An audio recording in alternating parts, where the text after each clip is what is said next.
Hey guys, welcome back to the channel focus on study. दोस्तों, जैसा कि आपको पता सीटेट का जो एग्जाम है वो पोस्टपोन हो चुका है, लेकिन तैयारी जारी रखते हुए हमें आगे बढ़ना है।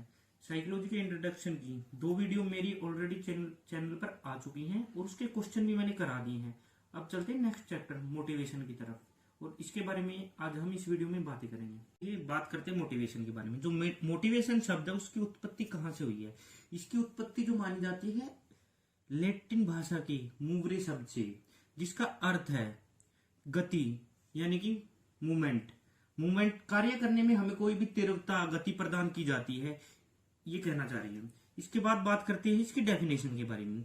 ऐसी आंतरिक स्थिति जो हमारे व्यवहार को बल प्रदान करती है, दिशा प्रदान करती है लक्ष्य प्राप्ति तक। ये कहना चाह रहे हैं कि हमें जैसे जॉब प्राप्त करनी है, जॉब लगना, हमें टीचर लगना है, उसके बारे में हमें लास्ट तक लेके जाती है ये, जब तक हम जॉब तक नहीं पहुंच जाते। ऐसी स्थिति हमारे सामने उत्पन्न करती है, हमारे व्यवहार में बदलाव लाती कि हम एक ना एक दिन जॉब पालें। बात करते हैं मोटिवेशन साइकिल के बारे में। मोटिवेशन साइकिल है जो हमारे, उसके 3 स्टेप है। सबसे पहले नीड, उसके बाद है ड्राइव, उसके बाद है इंसेंटिव। तो इनके बारे में बात करेंगे। सबसे पहले बात करते हैं नीड। हाँ, आज के समय में हमारी जो सबसे बड़ी नीड है वो क्या है? जॉब, टीचर लगना।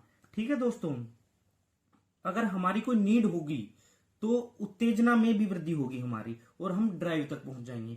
ड्राइव पर पहुंचने के बाद हमारा जो गोल डायरेक्टेड बिहेवियर है वो हमें जॉब तक पहुंचाएगा, और फिर हमें फाइनली जॉब मिल जाएगी। जॉब मिलने के बाद हमें हमारी जो उत्तेजना है, अराउजल है, उसमें कमी आने लगती है। ठीक है दोस्तों, बात करते हैं अब इसके पहले स्टेप नीड के बारे में। नीड जो है सबसे पहला स्टेप है हमारे मोटिवेशन साइकिल का, और इसके जो है 2 स्टेप है। एक तो है फिजिकली नीड और दूसरी है सोशली नीड। फिजिकली नीड के बारे में बात करते हैं। फिजिकली क्या क्या नीड होती है हमारी? रोटी, कपड़ा, मकान। ठीक है दोस्तों, इसके बाद बात करते हैं सामाजिक नीड। सामाजिक नीड में पद, प्रतिष्ठा, नौकरी, इनकम, उपलब्धि, इन चीजों के बारे में बात करेंगे। ठीक है दोस्तों, इसके बाद चलते हैं हम इसके जो सेकंड स्टेप ड्राइव की तरफ। ये क्या कहता है? ये कह रहा है कि जो आवश्यकता के बाद तनाव एवं सक्रियता की स्थिति ड्राइव कहलाती है। ठीक, और ये गोल डायरेक्टेड बिहेवियर के ऊपर ही कार्य करती है। इसके बाद बात करते हैं हम जो इसका तीसरा स्टेप है इंसेंटिव के बारे में। ये क्या कह रहा है? वह स्थिति, वह वस्तु, वह कथन जिसमें आवश्यकता की पूर्ति होती है, जिससे हमारी आवश्यकता की पूर्ति होती है और हमारी जो ड्राइव है वो संतुष्ट होती है। जैसे कि हमें जॉब मिल गई, हमारी जो आवश्यकता थी वो जॉब की थी, वो हमारी नीड पूरी हो चुकी है, और जो हमारा जो ड्राइव थी वो संतुष्ट हो चुका है। ठीक है दोस्तों, लेकिन इस बीच हमें फ्रस्ट्रेशन भी देखने को मिलती है। तो हम बात करेंगे फ्रस्ट्रेशन की। जब व्यक्ति को प्रोत्साहन नहीं मिलता है, वो जॉब पाना चाह रहा है लेकिन मिल नहीं रही है उसे, ठीक है दोस्तों, तो वो फ्रस्ट्रेट हो जाता है, कुंठित हो जाता है। और जो कुंठित होने के वो 3 कारण दिए हुए हैं हमारे मोटिवेशन चैप्टर के अंदर। सबसे पहला है साधन उपलब्ध ना हो पाना। अब किसी बच्चे को सीटेट की तैयारी करनी, उसके पास प्रॉपर नोट्स नहीं है, उसके पास नोट्स नहीं है, तो वो पढ़ नहीं पा रहा है, तो वो फ्रस्ट्रेट होता जा रहा है। सबसे पहली बात तो हो गई ये। इसके बाद बात करते हैं सेकंड स्टेप के ऊपर। इसमें क्या होता है? लक्ष्य प्राप्ति में जो हमारे बाधा पड़ रही है। बाधा क्या ऐसी? जैसे कि सुबह आपका एग्जाम है और रात को लाइट भाग गई अचानक से, और सारी रात लाइट नहीं आई, तो ये बाधा होगी। इसके बाद बात करते हैं मन में कन्फ्लिक्ट होने के कारण, जो इसका तीसरा कारण है फ्रस्ट्रेशन का। ठीक है, मन में कन्फ्लिक्ट होने के कारण, जो मन में हमारा कन्फ्लिक्ट है वो भी 3 कारणों का होता है। ठीक है, इसके ऊपर बात करते हैं। सबसे पहला है अप्रोच कन्फ्लिक्ट। इसमें क्या होता है? इसमें दोनों के दोनों जो फैक्टर हैं वो पॉजिटिवली काम करते हैं। बच्चे ने सीटेट का एग्जाम दिया और वो फेल हो गया, तो वो सोचता है कि मैं सीटेट का ही एग्जाम के लिए दोबारा से तैयारी करूं या एसएससी की तरफ चला जाऊं। इसके बाद बात करते हैं दोस्तों हम हमारे दूसरे कन्फ्लिक्ट के बारे में, अप्रोच अवॉइडेंस कन्फ्लिक्ट। ये बेसिकली 2 फैक्टर पर कार्य करता है। एक है पॉजिटिव फैक्टर और एक है नेगेटिव फैक्टर। पॉजिटिव फैक्टर क्या कहता है? पॉजिटिव फैक्टर ये कहता है बच्चा पास तो होना चाहता है, लेकिन जो हमारा नेगेटिव फैक्टर वो ये कह रहा है लेकिन वो पढ़ना नहीं चाहता, वो बिना पढ़े हुए पास होना चाहता है। इसके बाद बात करते हैं तीसरे जो हमारे कन्फ्लिक्ट के बारे में है, अवॉइडेंस कन्फ्लिक्ट। इसमें बेसिकली दोनों के दोनों है जो फैक्टर वो नेगेटिव कार्य करते हैं, नेगेटिव फैक्टर कार्य करते हैं इसके अंदर बच्चा ने सीटेट का एग्जाम दिया और फेल हो गया। फेल होने के बाद ना तो वो सीटेट के लिए पढ़ना चाहता है, न वो एसएससी के लिए पढ़ना चाहता, वो किसी भी एग्जाम की तैयारी नहीं करना। इसके बाद बात करते हैं दोस्तों टाइप ऑफ मोटिवेशन के बारे में। मोटिवेशन की जो बेसिकली प्रकार है वो दो प्रकार का है, इंटरनली और एक्सटर्नली, आंतरिक और बाहरी है। आंतरिक जो हमारा मोटिवेशन है वो कैसे कार्य करता है? आंतरिक मोटिवेशन, कोई बच्चा है उसको पढ़ाना अच्छा लगता है, ठीक है दोस्तों, उसका खुद से ही इंटरेस्ट है, रुचि है उसकी, तो ये है इंटरनल। लेकिन जो दूसरा बाहरी मोटिवेशन है वो क्या है? एक बच्चे ने देखा कि ये एक अच्छी सी गाड़ी लेके एक बंदा रोड पर से जा रहा है, वो टीचर है, तो उसने देखा क्या बात है, क्या गाड़ी है, कैसे इसका रहना सहना है, कैसे खाता पीता है ये, ठीक है दोस्तों, उसको देख के उसके अंदर की तरफ से ना आकर वो बाहरी मोटिवेशन है उसका, वो दिखावे के लिए टीचर बनना चाहता है। ठीक है दोस्तों, हम इंटरनल मोटिवेशन को प्राइमरी मोटिवेशन भी बोल सकते हैं, फिजिकली मोटिवेशन भी बोल सकते हैं, और इसको नेचुरल मोटिवेशन भी बोल सकते हैं। इसके बाद बात करते हैं बाह्य मोटिवेशन के बारे में। जो हमारा बाह्य मोटिवेशन है वो शो पर कार्य करता है, इसको हम सेकेंडरी मोटिवेशन का नाम देते हैं, इसको हम सोशल मोटिवेशन का नाम देते हैं, इसको हम इक्वायर्ड मोटिवेशन का नाम देते हैं। इसके बाद बात करते हैं मोटिवेशन को प्रभावित करने वाले फैक्टर्स के बारे में। जो मोटिवेशन को प्रभावित करने वाले फैक्टर इसमें मुख्यतः 5 है। सबसे पहले है उत्तेजना, उसके बाद है चिंता, उसके बाद है आकांक्षा, उसके बाद बात करते हैं हम रिवॉर्ड्स के बारे में, उसके बाद बात करेंगे पनिशमेंट के बारे में।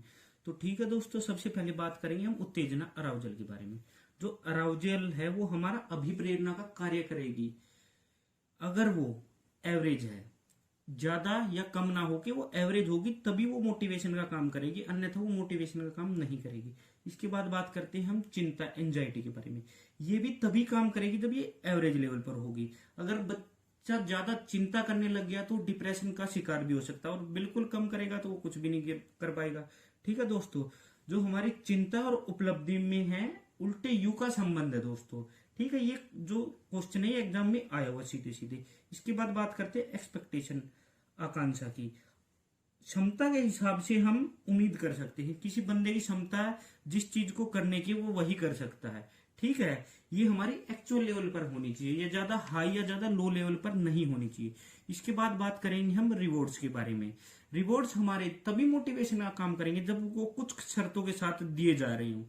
ठीक है दोस्तों, बात करते हैं। सबसे पहला, रिवॉर्ड्स तुरंत देना चाहिए। हमने किसी बच्चे से क्लास में क्वेश्चन पूछा, उसने हमें अच्छा रिप्लाई दिया, तो हमें उसको तुरंत के तुरंत रिवार्ड देना चाहिए। ये नहीं कि उसने आज हमें कोई अच्छा रिस्पॉन्स दिया, अच्छा आंसर दिया, उसको हम 4 दिन बाद 5 दिन बाद कोई रिवॉर्ड दे रहे, तो उसका कोई फायदा नहीं है, वो मोटिवेशन का कार्य नहीं करेगा। रिवॉर्ड्स जो है स्पेशल कार्यों के लिए दिए जाने चाहिए। ये नहीं कि कुछ भी क्वेश्चन पूछा, बच्चे ने आंसर दिया, हर क्वेश्चन पर रिवॉर्ड दो, उसको चॉकलेट दे रहे हैं, टॉफी दे रहे हैं, पेंसिल दे रहे हैं, कुछ भी। तो स्पेशल कार्यों के लिए ही रिवॉर्ड्स देना चाहिए। इसके बाद बात करते हैं कि जो हमारा जो रिवॉर्ड्स है वो ग्रुप में देना चाहिए। क्लास में हमने क्वेश्चन पूछा और क्लास में बच्चे ने आंसर दिया, तो क्लास में ही देना चाहिए। ये नहीं कि उसको अलग से क्लास के बाहर बुलाएंगे हम और उसको इनाम देंगे, तो ये मोटिवेशन का कार्य नहीं करेगा। रिवॉर्ड्स हमें ऐसा देना चाहिए जिससे दूसरे बच्चों के अंदर ईर्ष्या ना हो। ठीक है दोस्तों, 2 बच्चों से क्वेश्चन पूछा टीचर ने क्लास के अंदर, एक ने भी वही जवाब दिया, दूसरे ने भी वही जवाब दिया। एक को तो टीचर ने अच्छा इनाम दे दिया, दूसरे को कुछ नहीं दिया, तो ये ईर्ष्या का कार्य करेगा। तो रिवॉर्ड्स ऐसा नहीं होना चाहिए। ठीक है, इसके बाद बात करते हैं पुरस्कार में है जो भावना होनी चाहिए दोस्तों, मूल्य नहीं होनी चाहिए। 1 रुपए का पुरस्कार भी बच्चे के दिल को छू सकता है, जो उसे मोटिवेशन प्रदान कर सकता है। ये नहीं कि उसने कुछ अच्छा कार्य किया उसके लिए उसको पैसे दे दे, तो ऐसा पुरस्कार बिल्कुल भी नहीं होना चाहिए। इसके बाद बात करते हैं पनिशमेंट के बारे में।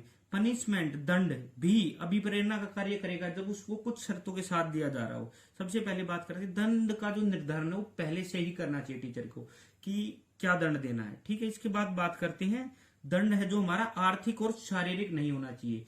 किसी बच्चे ने आंसर नहीं दिया, वो स्कूल का काम करके नहीं आ रहा, तो ये नहीं कि टीचर उससे पैसे मांगे, ठीक है, या उसको मारे। ऐसा दंड बिल्कुल भी नहीं होना चाहिए। इसके बाद बात करेंगे नेक्स्ट के बारे में। दंड जो है व्यक्तिगत रूप से दिया जाना चाहिए। अब कोई बच्चा गलती कर रहा है, क्लास में शोर कर रहा है, तो केवल उसे ही दंड देना चाहिए, टीचर को पूरी की पूरी क्लास को ना दे करके। ठीक है, दंड ऐसा हो जो जिससे दूसरे बच्चों के प्रति सहानुभूति ना हो। अब क्लास में एक दिव्यांग बच्चा है, ठीक है दोस्तों, उसने कोई गलती कर दी, स्कूल का काम करके नहीं लेके आया। अब टीचर को उसके साथ ऐसा तो नहीं करना चाहिए कि उसको उठा के बोल दे कि मुर्गा बन जा। ठीक है, ये बिल्कुल गलत हो जाएगा, और जो दूसरे बच्चे हैं वो उनमें उसके प्रति सहानुभूति की भावना हो जाएगी, जो कि बहुत ही गलत हो जाएगा। ठीक है दोस्तों, इसके बाद बात करेंगे दंड शारीरिक एवं मानसिक क्षमता के आधार पर हो, कार्यों के आधार पर ना हो। ठीक है दोस्तों, अब जैसे लड़कियों को उनकी शारीरिक क्षमता के हिसाब से ही दंड दिया जा सकता है, उसी प्रकार लड़कों को उनकी शारीरिक क्षमता के हिसाब से, जिस बच्चे का मेंटल लेवल जितना उसको उसी के हिसाब से दंड देना चाहिए, ना कि एक दूसरे के हिसाब से।